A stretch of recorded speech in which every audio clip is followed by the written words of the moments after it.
šī ir viena no galvenajām Toronto izklaides ielām. Un, kas ļoti interesanti, uz šīs ielas atrodas 2 latviešu bāri.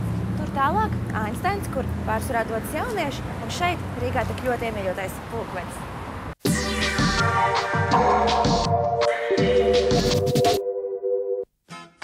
Piektdienas vakarā ballīte Pulkvedim neviens nerakstīja, kā teikt Toronto, no one writes to the colonel, sit augstu vilni. Par to, ka pašā Toronto viducī esi nonācis latviešu bārā, atgādina daži sanākušie, kuriem ik pa brīdim kāds vārds izsprūk latviski, un bārmenis, kurš lieliski saprot, ja skaidrā latviešu valodā, jautā pēc dzēriena.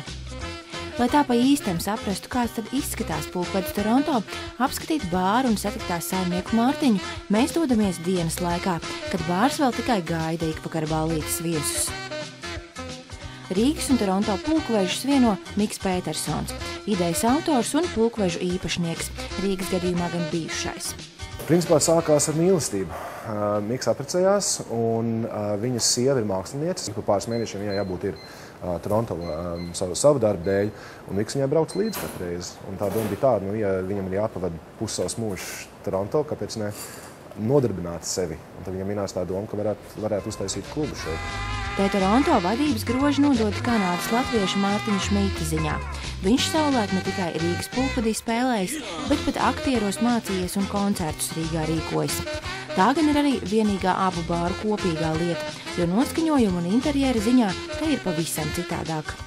Interjers tapa ļoti organiski. Mums nebija tāds īsts plāns. Man liekas, vienīgais tāds sākuma princips bija bārs pats un tas, ka bāram bija jābūt vidū. Tas patiesībā sākas ar šīm lampām. Šīs lampas es viņas atradu vienā lietoto mēbeļu dizaina veikalā. Miks atrada šīs flīzes. Tās flīzes viņš atrada. Es atklāju, ka tās flīzes ir gaisma, viņas laižas cauri gaismu, tad mēs izdomājām tā izdarīt. Pulkveža sienas rotā Roberta Koļcova, Visvalža Reinholca, Mika sievas Sabīnes, kā arī vairāk Kanādas latviešu darbi, bet par plašu sienu bijis rakstīts pat Toronto laikrakstā. Tās ir manas vecmāmas vecās plates. Viņai plaši atskaņotais vairs nebija, un es iemantoju visu. Tur ir pieiet klāt tuvāk, tur ir dziesmu svētku plates, tur ir kaut kādas vecas melodijas plates, un arī plates no Latvijas, un zīles koris, un vīru kora plates.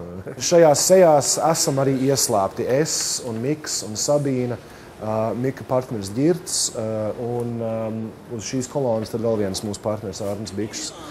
Katru nedēļu te ienākot vismaz daži latvieši. Bārmenim Kristapam un vēl pāris latviešiem šī ir darba vieta. Bez tā, ka mums ir latviešu māksla pie sienām, es neteiktu to, ka mēs baigi te karogus plivinam. Balzāms mums ir pieejams. Ir mums pāris dzērieni, kur arī izmanto to balzāmu. Vietējie kanadieši arī ir sākuši dzert viņu, viņam liekas tas baigi tāds pekulīgs pasākums. Pagarais nosaukums Pulkvedim neviens neraksta, nevienam nešķiet par garu. Turklāt tas pat pievelk apmeklētājus. Toronto arī ir ļoti literāra pilsēta. Mums Toronto ir 3 universitātes, ir gan arī visām galvenajām, ne tikai Kanadas, bet vispār Ziemeļamerikas izdevniecībām biroji šeit. Pie mums arī notiek ļoti daudz literāru pasākumu, grāmatu prezentācijas un tā.